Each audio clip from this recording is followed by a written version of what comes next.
और बिहारी का मतलब लोग नहीं जानते हैं। बिहारी का मतलब होता है born intellectual handsome and responsible Indian, और बिहार जो है पूरे सिस्टम को अपने में समाहित किया है।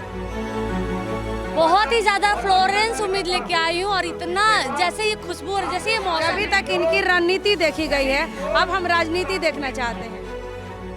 2 अक्टूबर को प्रशांत किशोर जो गांधी फिलॉसफी को लेकर कह रहे हैं कि हम राजनीति करेंगे बिहार में और बिहार को बदल देंगे, वो एक पार्टी लॉन्च कर रहे हैं जिस पार्टी का नाम है जन सुराज। तो आप देख सकते हैं कि सामने मंच है, जो मंच पे कई ऐसे प्रभावी लोग होंगे कि समाज में जिनको अभी तक इन्होंने राजनीति करते नहीं देखा होगा, वो पहली बार राजनीति में जाएंगे। कई लोग यहाँ अलग अलग जगह से आ रहे हैं, बिहार के अलग अलग इलाकों से आ रहे हैं। कई लोग ये कह रहे हैं कि हम बिहार को बदलने के लिए सामूहिक प्रयास कर रहे हैं। तो जन सुराज की ये योजना है कि हम अगले विधानसभा चुनाव में हम भागीदार होंगे और 243 मतलब 243 सीट पे चुनाव लड़ेंगे। तो बिहार की जनता आई हुई है, इनसे जानेंगे कि आखिर किस उम्मीद से प्रशांत किशोर के लिए पटना आए हैं, या किस उम्मीद से प्रशांत किशोर से जुड़ रहे हैं, या प्रशांत किशोर पर इनको कितना भरोसा होगा चुनाव में। क्या नाम हुआ मैम आपका? मेरा नाम रिचा सिंह। रिचा सिंह कहाँ से आई हैं? आरपीएस पटना से। यस, पटना। उम्मीद लेकर आई है प्रशांत जी से युवाओं के लिए कुछ बेहतर होगा जन सुराज में? बहुत ही ज्यादा फ्लोरेंस उम्मीद लेके आई हूँ, और इतना जैसे ये खुशबू और जैसे ये मौसम है वैसे ही मैं उम्मीद लेके आई हूँ, और ये उम्मीद बरकरार होना चाहिए थ्रू आउट द लाइफ। और ये जैसे अभी नया है वो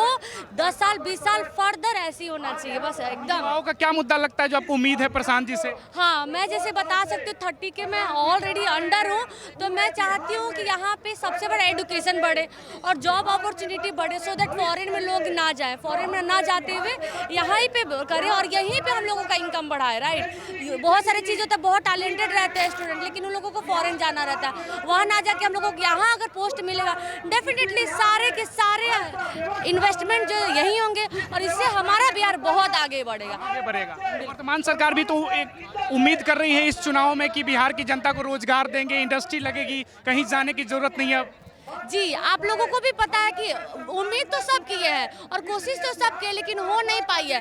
लेकिन ये जन स्वराज जो है ये नया है, और इसके साथ हम लोग जुड़े हैं, और हम लोग जुड़ के इसको ऐसा बुलंद बनाएंगे कि इसका बॉन्डिंग कभी नहीं टूटेगा। कई लोग कह रहे हैं कि युवाओं को बरगलाकर प्रशांत किशोर मुख्यमंत्री का सपना देख रहे हैं, लग रहा है ये ऐसा हकीकत? अभी तक वो बन गए रहते, अगर वो सपना देखे होते तो अभी तक बन गए रहते, लेकिन अभी तक वो नहीं बने। इसका मतलब वो बिहार के इम्प्रूवमेंट की बात कर रहे हैं। अगर लालच भी है उसमें हमारा ही खुशी है ना, अगर वो कुछ लालच भी करे तो हमारे लिए ही कर रहे हैं। प्रशांत जी से कुछ उम्मीद है कि लघु उद्योग के लिए प्रशांत जी कुछ करेंगे, रोजगार देंगे आप? बिल्कुल, और इसके लिए ट्रेजेडी हम लोग एक एक स्टेप क्या कैसे करना वो हम लोग बताएंगे प्रशांत जी को, और प्रशांत जी से मैं खुद भी मिली हूँ, वो पूरा सपोर्ट करेंगे और हम लोग बताएंगे कि हम लोग को क्या क्या परेशानी हो रही है और कैसे कैसे ओवरकम करना है। Thank you. क्या नाम हुआ सर? मेरा नाम शिव गांधी है। कहाँ से? गांधी? हाँ, शिव गांधी। मैं बनारस से इलेक्शन लड़ा था मोदी जी और अरविंद केजरीवाल के खिलाफ 2014 में। रहने वाले कहाँ के हैं? मैं डेहरी ऑन रोहतास से, बिहार के रहने वाले? बिहार के रहने वाला। लड़ रहे थे उत्तर प्रदेश में? मैं वहाँ उत्तर प्रदेश में इसलिए लड़े कि जब वो गुजरात से आकर बनारस से लड़ सकते हैं, तो मैं शिव गांधी जो शिव का ही नगरी है, तो डेहरी से आके क्यों नहीं लड़ सकता। तो मैं चाइनीज भाषा पढ़ा हूँ जवाहरलाल नेहरू यूनिवर्सिटी में, और पीएचडी कर रहे हैं भोजपुरी से, क्योंकि जिस भोजपुरी ने, जिस बिहार ने स्वतंत्र भारत को पहला राष्ट्रपति दिया, 75 वर्ष में हम एक प्रधानमंत्री नहीं दे पाए। कारण ये है कि बिहार में वी आर लैकिंग लीडरशिप। यहाँ लीडर नहीं बल्कि डीलर हो चुके हैं सब। जितनी भी पार्टियां हैं उसके नेता सब डीलर हो चुके हैं, केवल डील करते हैं अपने कुर्सी को बचाने के लिए। उनको बिहार के लोगों से और बिहार के विकास से कोई लेना देना। कहती है सबसे बड़े डीलर तो प्रशांत जी थे, जदयू को राजद से जुड़वा दिया, इससे बड़े डीलर कौन हो सकता? मेरा ये कहना है कि इन्होंने डीलरशिप करके देखा कि जो हमारे परमानेंट लीडर हैं वो डीलर बिहार के हित में होंगे ही नहीं, तो इनको अंदर में युवा तत्व जगा, और इन्होंने सोचा कि दूसरे का डीलरशिप करने से अच्छा है कि अब एक लीडरशिप पैदा किया जाए। बिहार में क्या लगता है नेतृत्व की कमी लगती है जिसके से बिहार पीछे छूट गया? असल में क्या होता है ना, बिहार और बिहारी का मतलब लोग नहीं जानते हैं। बिहारी का मतलब होता है born intellectual handsome and responsible Indian, और बिहार जो है पूरे सिस्टम को अपने में समाहित किया है। B for Bharat, I for India, H for Hindustan, A for Aryavarta, R for युवा। तो मुझे ऐसा लगता है कि जब सेंस ऑफ सिटीजनशिप डेवलप नहीं होगा तब तक बिहार विकसित नहीं होगा। तो हमें लगता है कि अभी तक मात्र 2 आदमी दिल्ली गए हैं। आज़ादी के पहले शेरशाह सूरी और आज़ादी के बाद डॉक्टर राजेंद्र प्रसाद। बाकी जितने भी लोग गए हैं केवल डीलरशिप करने के लिए गए हैं, लीडरशिप करने के लिए नहीं। वर्तमान में कोई नेता में काबिलियत लगता है जो लगता है कि बिहार से दिल्ली की राजनीति कर पाए? ऐसा होता है कि देखिए, सबसे बड़ी बात यह है कि हम तो आह्वान करेंगे, गांधी का मतलब होता है graduate association for national development by human initiative, यानी बिहार के जितने भी ग्रेजुएट हैं जो नौकरी के लिए दौड़ते हैं, अगर वो पॉलिटिक्स में आएंगे, जैसा कि डॉक्टर एपीजे अब्दुल कलाम ने कहा था, क्योंकि वो इंडिया के प्रेसिडेंट, हम यूथ इंडिया के प्रेसिडेंट, तो मेरा ये कहना है कि माता पिता इंडिया, बेटा बेटी यूथ इंडिया, जो बिहार के लिए कुछ नहीं कर सकता वो पूरे देश के लिए क्या करेगा। तो मुझे ऐसा लगता है कि युवाओं को, जितने भी ग्रेजुएट हैं, उनको आना चाहिए पॉलिटिक्स में और कैरियर के रूप में चुनना चाहिए। अगर कैरियर के रूप में पॉलिटिक्स को लेंगे तो मुझे लगता है कि डेवलपमेंट होगा, क्योंकि अभी ऐसा होता है कि डिजिटल टाइम है और नरेंद्र मोदी का सामना सब कोई नहीं कर सकता। इसलिए नहीं कर सकता क्योंकि किसी भी क्षेत्र में वो नंबर 1 है, चाहे पैसा का मैनेजमेंट हो या झूठ बोलना हो, चाहे मान बिहार में एक रोहतास मंत्री झूठ बोलते हैं। इसलिए झूठ बोलते हैं क्योंकि मैंने उनके लिए 68 किलो का एक लड्डू बनाया था और मैंने बोला था कि मोदी जी बोलिए नहीं, खोलिए रेल कारखाना डालमिया नगर। तो पहली बात यह है कि वो खोलते कुछ नहीं है, बोलते बहुत कुछ है। वो लोग जानते हैं कि बिहार में अगर उद्योग अगर लग जाएगा तो गुजरात और हरियाणा, दिल्ली में जितना में तो बहुत दावे कर रहे थे, चीनी मिल खुलवाएंगे, रोजगार देंगे। वो एकदम, हम गए थे वहाँ पे मोतिहारी में, वो कहे भी थे कि चीनी मिल खुलवा के उसी चीनी से चाय पियेंगे। लेकिन मैं आपको बताता हूँ, सबसे बड़ी बात है कि वो चाय का दुकान ऐसा किए थे जो आज तक वो चाय का स्टॉल कोई देखा नहीं, और कौन उनका चाय पिया ये भी कोई नहीं जानता है। तो मुझे ऐसा लगता है कि मोदी जी जो है, जितना भी उनको समय मिलना था मिल गया। चाय का कैंपेन जो था वो तो प्रशांत किशोर ही तो लॉन्च किए थे, चाय पे चर्चा। असल में क्या होता है कि हमारे जितने भी टैलेंटेड लोग हैं उनके क्वालिटी को वो लोग लेकर, जैसे कि दर्द होता है तो गाना निकलता है, अब मुंबई वाले क्या करते हैं कि उस गाने को अपने नाम से कर लेते हैं। उसी तरह से इनका भी मजबूरी रहा, इन्होंने अलग अलग पार्टियों के लिए काम किया, इन्होंने पीएम बनाया, सीएम बनाया, इनको लगा कि अब बिहार के लिए कुछ किया जा सकता है। तो this is the right time. मैं उनको बहुत बहुत धन्यवाद देता हूं कि कम से कम देर आए दुरुस्त आए, और जन सुराज जो है आगे विकसित होगा। और हम दावा करते हैं कि डेहरी में मैं 26-27 साल से काम किया हूं, वहां डिजिटली मैं एडवांस किया हूं। मैं कोशिश करूंगा कि इस बार सबसे ज़्यादा वोट से जीतकर।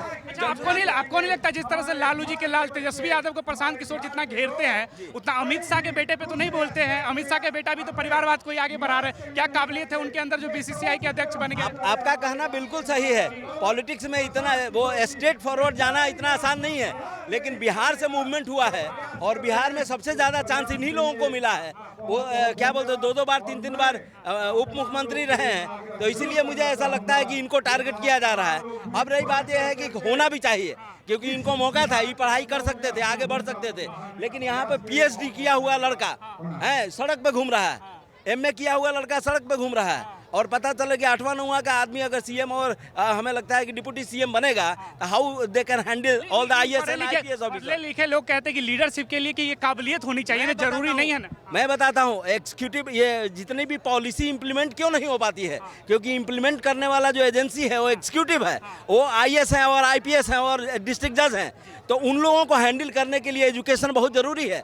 तो जब तक वो उस लेवल का अगर लीडरशिप नहीं होगा कि दूसरे का लिखा हुआ देख कर पढ़ेगा, तो वो डीएम को कैसे हैंडल करेगा। तो मुझे ऐसा लगता है कि एमएलए और एमपी उस लेवल का होना चाहिए जो सही में इन लोगों को हैंडल कर सके और इनसे इम्प्लीमेंट करवा पाए। क्योंकि देखिए, सबसे बड़ी बात है कि ब्यूरोक्रेसी है, डेमोक्रेसी नाम का कोई चीज़ अभी तक नहीं है। कहने का डेमोक्रेसी पैदा हुआ बिहार में, लेकिन डेमोक्रेसी को लाना पड़ेगा। तो जब तक पढ़े लिखे लोग पॉलिटिक्स में नहीं आएंगे, डेमोक्रेटाइजेशन नहीं होगा। इसीलिए हम आह्वान करते हैं कि all the graduates they should unite, they should come in the politics and then only we can transform our Bihar. कई लोग जानकार ये कहते हैं कि युवाओं के लिए पढ़ाई लिखाई करें, राजनीति में क्या रखा है युवाओं? सबसे बड़ी बात है कि जितने हमारे रिपोर्टर हैं, they are real representative of the state. लेकिन बात यह है कि रिपोर्टर रिपोर्टिंग खाली कर सकते हैं, वो सिस्टम में नहीं आना चाहते हैं। जिस दिन वो लोग सिस्टम में आ जाएंगे, उनको सारी समस्याओं का सॉल्यूशन मालूम है। लेकिन बात यह है कि सब सेफ जोन से जाना चाहते हैं, पॉलिटिक्स में थोड़ा रगड़ना पड़ता है, डेमोक्रेटाइज होना पड़ता है। तो मैं शिव गांधी आह्वान करता हूँ, आज 2 अक्टूबर है और भारत के 2 महारथी जो हमारे लाल बहादुर शास्त्री और महात्मा गांधी का जन्मदिन है, उनके जन्मदिन पर जन सुराज एक दल बनने जा रहा है। इस दल से जुड़े हुए सारे लोगों को हार्दिक शुभकामना। गांधी की विचारधारा पे चलेगी जन सुराज। मैं बताता हूँ, जन सुराज का मतलब अभी तक प्रशांत जी जो भी बताया कि जनता का सुंदर राज, लेकिन मेरे अनुसार जन सुराज का मतलब होता है ग्राम स्वराज। महात्मा गांधी का जो सपना था, एक पॉलिसी आई थी कि प्रत्येक सांसद को एक गांव को गोद लेना था और वो आदर्श ग्राम सांसद आदर्श ग्राम के तहत बनाना था। लेकिन भारत में एक भी सांसद ऐसा नहीं है जो एक गांव को भी विकसित करे। जब एक गांव को नहीं विकसित कर सकता तो पूरे भारत को क्या विकसित करेगा? तो मुझे लालू जी भी कह रहे हैं स्मार्ट गांव चाहिए हमें। ऐसा है कि स्मार्ट गांव चाहिए था, इतना दिन रहे तो स्मार्ट गांव क्यों नहीं बनाए? और मैं आपको बताता हूँ, स्मार्ट बाजार बना दिया है रिलायंस वालों ने, स्मार्ट बाजार बना दिया, स्मार्ट मार्केट बना दिया। तो मुझे ऐसा लगता है कि जितने पढ़े लिखे लोग जब आएंगे तो वही स्मार्ट गांव बनाएंगे, क्योंकि गांव जो होता है, गांव ग्रेजुएट और गांधी। मैं शिव गांधी, मैं कहना चाहता हूं कि जितने भी ग्रेजुएट है, जब तक अपने गांव से नहीं जोड़ेंगे और गांव को एडवांस नहीं करेंगे, तब तक ग्लोबल एडवांसमेंट नहीं होगा। आप बताइए, क्या नाम हुआ आपका? स्मिता चौबे, कहाँ से आई हैं आप? पटना से। पटना से आई? जी जी। क्या उम्मीद से आई हैं, जन सुराज से जुड़ रही हैं?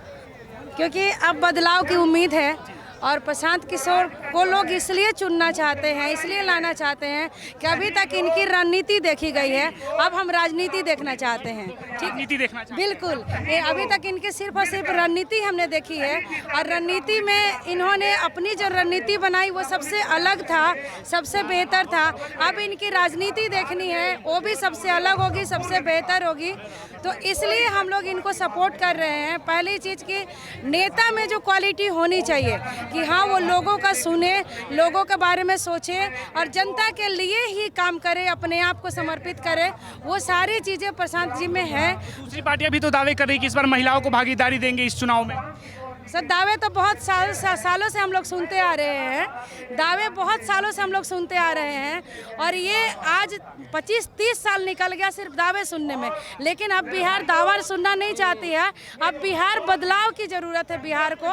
अब वो नेता बदलेगी, अब वो बिहार बदलेगी और स्पेशली फॉर वुमेन मैं ये दावा करती हूँ कि जो प्रशांत जी जिस बिहार की परिकल्पना कर रहे हैं, जिस बिहार को लेके आ रहे हैं, है ना, वो बिहार अब उनके में दिखेगा और हम लोग आगे बढ़ चढ़ के, हम सारी महिलाएं, हम उनको सपोर्ट करेंगे, हम उनके साथ खड़े रहेंगे, हम उनके कदम से कदम मिला के पूरे बिहार का भ्रमण करेंगे।